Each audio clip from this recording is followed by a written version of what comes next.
আসসালামু আলাইকুম। আপনারা সবাই কেমন আছেন? আলহামদুলিল্লাহ, আমিও ভালো আছি।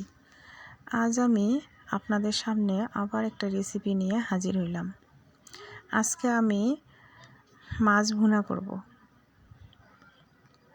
তাই কড়াইতে আমি শুরুতে মরিচ পেঁয়াজ দিয়ে দিছি, দিয়ে তারপর একে একে সব ধরনের মশলা অ্যাড করলাম। হলুদের গুঁড়া, মরিচের গুঁড়া, বাটা মশলা এবং একটু পানি দিয়ে ভালোভাবে মশলাটা কষাই নেব।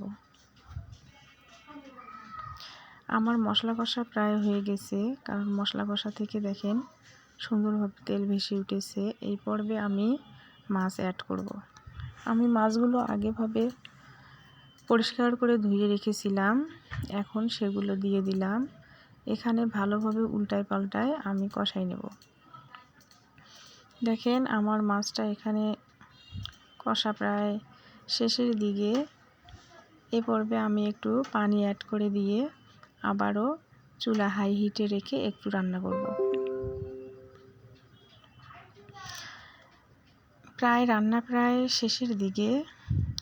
আমি আজকে মাছ ভুনা করব, তাই 2 থেকে 3 সেকেন্ড রান্না করে নেব।